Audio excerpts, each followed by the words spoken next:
Hey guys, welcome back. I'm so excited today. We're talking to Sage and someone that I look up to really like a lot. And let's just get into it, okay? Sage has gone through the recruiting process, the transfer portal, won a national championship, and is now playing professionally.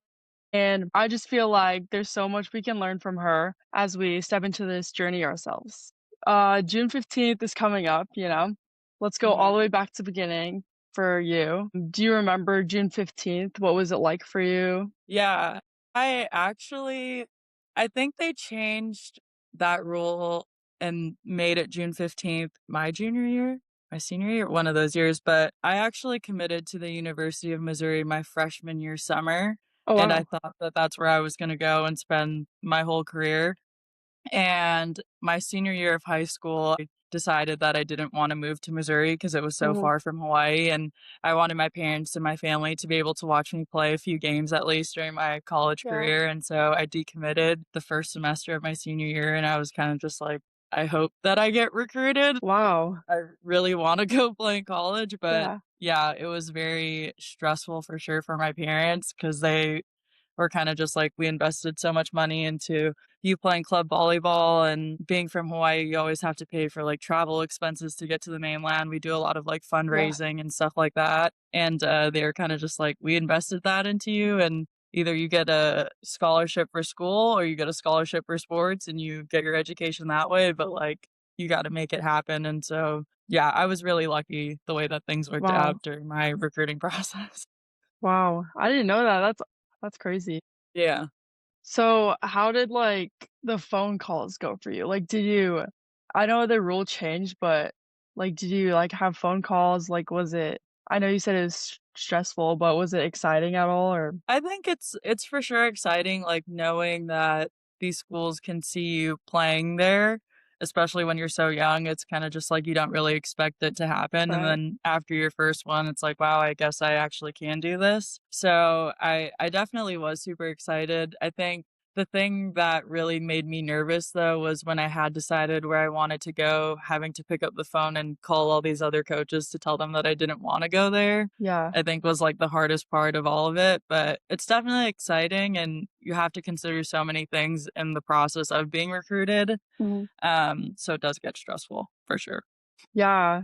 That's how I kinda feel with getting into all these calls, just the stress of, like, if I know where I'm gonna go, like, calling them and telling them no, basically. Thanks, but But no thanks. Yeah. yeah, yeah.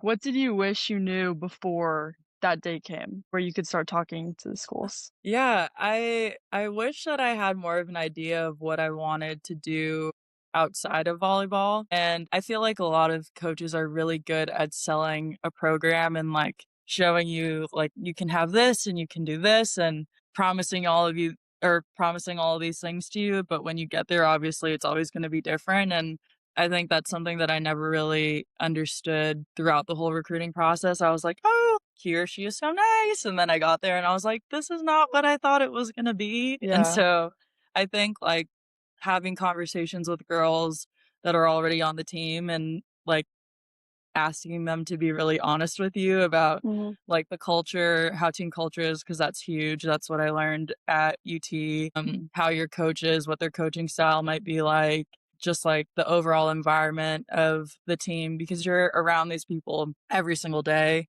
and you spend so much time with them, like, you wanna make sure that you're going into a place that kinda fits your personality, and I think sometimes we can get really caught up in like, "Oh, this is such a big name school and I can fit that mold," but sometimes you might just be a piece that doesn't fit, and that's Mhm. okay, but being in an environment that really fits who you are as a player and as a person, I think, just helps you overall as a human being and as an athlete. If you can find somewhere that really fits you, you can kinda grow more, and if you make a choice that might not be that, then you can hinder yourself a little bit, but it's always a learning experience no matter where you go. That's great advice, thank you. What are most important questions players should ask coaches before going there? Uh, I think the biggest one though for sure is just team culture and Yeah. expectations, like what a coach expects from you, what you might expect from him and or her and however they like to handle their program. And yeah, like I said at UT, I think that was just a very intense environment all the time, but that's something that I really liked and I knew that I did well in prior. I would say for sure just asking those kinds of questions so that you know what you're getting yourself into versus getting there and then kind of Yeah. being shell shocked because it's not what you expected. Yeah, totally. Okay, so I'm gonna like switch it up a little bit. So I we did some research and you chose Utah. Walk me through your decision. Like why did you choose Utah first or Yeah. second? I just really liked Utah because I knew that it was a super easy flight to Yeah, Hawaii, and I wanted my parents to be there at some point or to be able to come and watch. I knew that there were other Polynesians on the team, and so it was like, I'm going from Hawaii and to Utah, so it's not like a huge culture yeah, shock. And I was also 18, and I was kind of just nervous about right. moving away from home and kind of having to grow up on my own because Hawaii is such a small place and Mhm. everyone knows everybody and you're not really uncomfortable there. And so, uh, I just wanted to be in an environment where I could be comfortable outside of volleyball. And Yeah, so when I got a call from Beth and Malia, I was like, "Oh yeah, perfect." Like I don't have to do too much. that's awesome. What felt right about it at the time? There was another setter on the team who was a junior when I went in. Her name was Bailey Choi, Oh, and I had played with her in high school. And oh, so that's I was cool. like, "Oh, I know somebody from home. She's the same position as me." Like, I feel comfortable doing that and kind Yeah. of being around somebody who can mentor me and help me along. But like I said, she was a junior, and then she was basically gone the year after that. I think she transferred to Hawaii. Yeah, she transferred to Hawaii for her last year to play. And so after her junior year, I was kinda just like, "Oh, no, now I'm all alone." And 1 year wasn't really enough time to learn as much as I could from her, but that definitely helped me feel way more comfortable than I would Yeah. have felt if I just had gone in without knowing anybody. Right, that's really cool. What did you learn from your experience there? I learned how to work in an environment that might not always be comfortable, and I think that's where I really learned how to push myself beyond that boundary that I created in my head. I think that also is a place where I grew in a lot of aspects personally, just because we dealt with COVID as a team, which was really tough. Oh, yeah. That's the first time I think I worked with a female head coach, and that was different because at home I'd always worked with, like, male coaches, and even Right. just the demeanor between the 2 can be different sometimes, and that's something that I hadn't experienced before. And I also just learned how to build relationships with coaches and how important that was, and how important it was to me as a player because I didn't really realize that was important to me in high Mhm. school. And then, just being in college and being by myself, I was like, "This is something that I wanna work on and something that I value." And so now, like, what is this, 7 years later, it's still something that's really important to me, and I think that was a great, like, learning experience that I got from being there. So you made a really big decision after that, you transferred. So how did you know it was your time to transfer? I think it was something that I prayed about a lot, and it was kinda just, like, an answer that I felt was on my heart and I could have all the conversations in the world with people that were super important to me and especially my family, and my answer never changed, and so I kinda was just like, "I think that this is right, and I'm not Mhm. gonna fight it, and I feel like it wouldn't be on my heart for a reason Yeah. this strongly if I wasn't supposed to do it, and so even that process is just such, like, a leap of faith kinda thing because you don't really know, like, you can't have conversations with coaches before you make that decision from other schools, and, yeah, there's just, like, some things that happen on your team if you decide to transfer, and it's just a lot to deal with, and so I think at that time, I just felt like I outgrew the place. I learned as much as I could as a player, as a person, and it was just time for me to, like, move on, and For like I sure. said, that answer was really just, like, firm, and Yeah. I never really had any other feeling besides that. Why did you choose Texas? I mean, I played my last year at Utah. That was my COVID year, so I got another year back. And so at that point in time, I was like, okay, I did the Utah thing, I did the Pac-12 thing, super awesome, super cool. I want to go to a place that fits who I am as a person now. And where I was at that point in time was like ultra competitor. Like, I want to win. I want to be in an environment where people want to win too. And I had phone calls with Jarrett. I had talked to Logan a few times, and I was like, I don't even need to talk to anybody else. Like, I Yeah. wanna win a national championship. I wanna be around people who have that same goal, and I see working for that every day just like myself, and, I mean, Logan's obviously an animal and a workhorse in every aspect of what she does, but just, like, having conversations with people like that, I was like, "Yeah, it's a easy choice," and just, Yeah. like, the Texas dynasty and what they built there prior to us going there and winning was, like, insane. I remember watching Destiny Hooker when I was young at home in the little NCAA championships, and I was like, "Oh my gosh, Texas," but I never imagined that I would end up being there, so Wow. when the opportunity came, I was like, "Yeah, of course." So you won a national championship. What was the whole season like at that time? It was actually not just because we won, but just all of the people that we had there. It was one of the best seasons I've ever had. That's awesome. Yeah, our group was really special, and I don't know if a lot of people can relate to it. I mean, I think you can when you're younger, but one of my really good friends, her name's Jenna Ewert, she played at Colorado, but we were in the USA pipeline together since we were like Mhm. 12, and she was transferring that year too, and, she decided to come to Texas, and so we were both setting for the team, and it was kinda just like, I get to set all these amazing players with one of my best friends who is also a crazy competitor. Just like I don't know, having those kinds of relationships with people, the relationship that I built with Logan and Asia, Yeah. and like knowing Zoe for such a long time, and then getting to meet Maddie and all these other people that were a part of that team, like it was a really nice place to be. And I finally felt like I was accepted and I could be who I was as a player. And I think that's what helped me play the way that I did that year. And it's always easy, like when you feel like Yeah, you can be yourself to flourish in an environment. And for sure. I think that's, like, the best part of that season was just nobody ever took anything personally. We were all great friends off the court, and we all just wanted the best for each other and for the Mhm. program, and it was like, you didn't even have to try.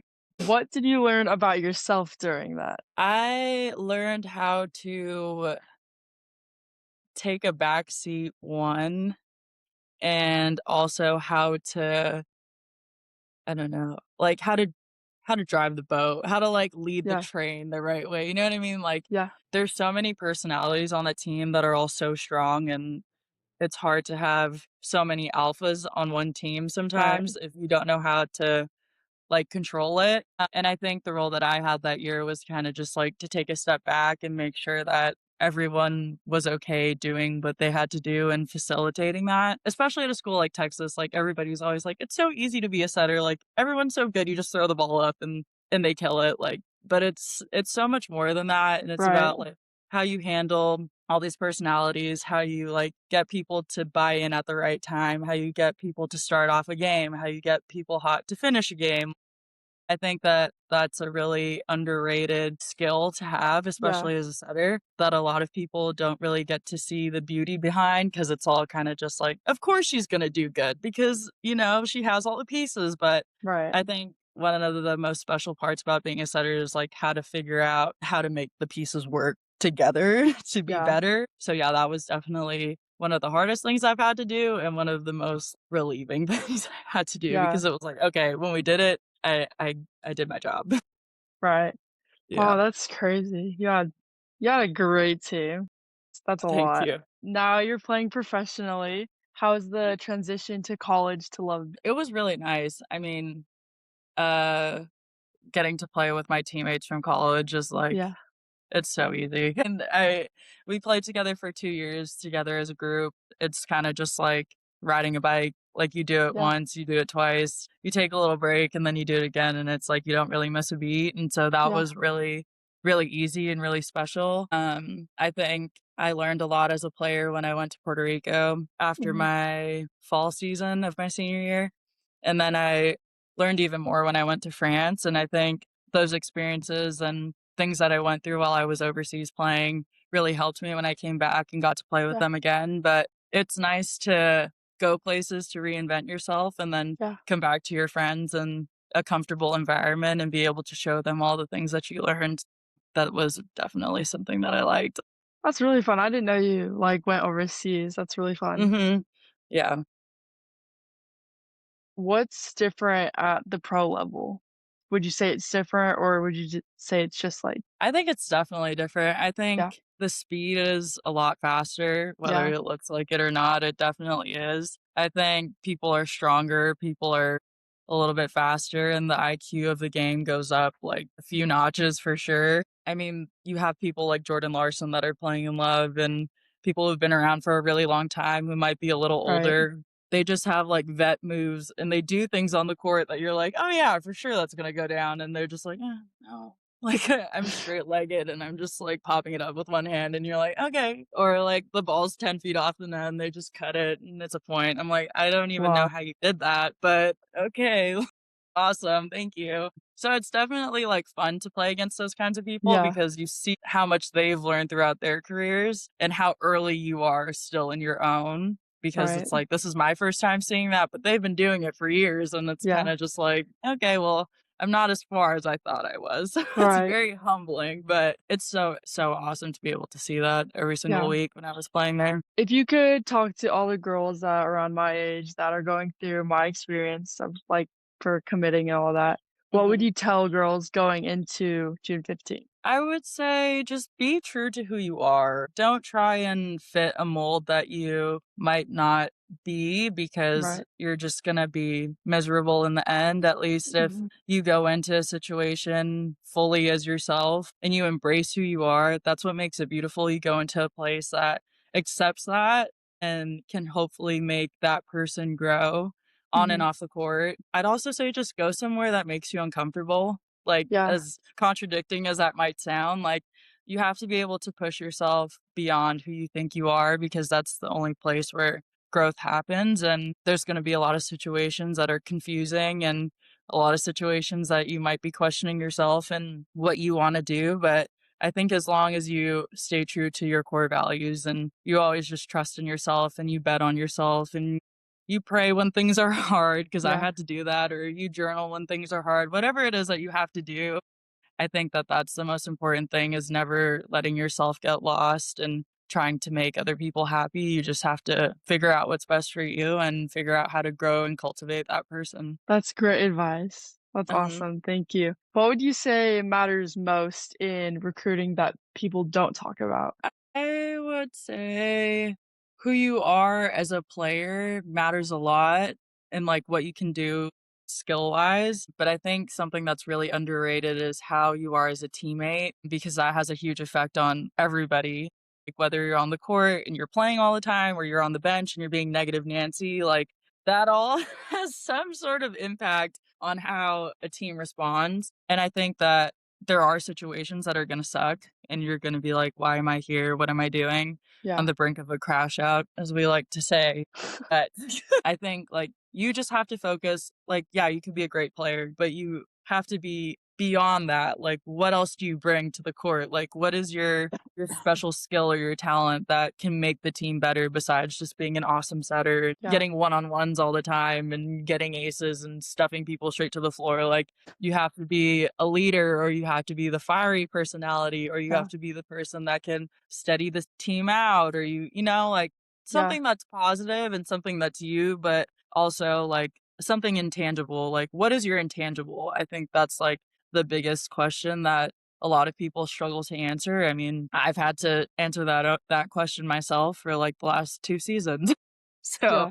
I mean, it's always gonna change no matter where you go, no matter what team you're part of, but I think just finding who that is early and what that is for you is super, like, helpful and super important Yeah. and can get you way further in your career than you think. How do you stay confident when you feel overlooked or unsure? Uh, that's a great question, actually. I definitely go through like those thoughts too, being not confident in myself and thinking that I shouldn't be in certain places that I'm in and just having imposter syndrome, like Yeah. questioning yourself all the time. I think like with this day and age and how influential social media is and how Mhm. many people like have opinions on things that we do, it's obviously super hard to ignore like Right. reading the comments or just like hearing what people say and not letting that affect you.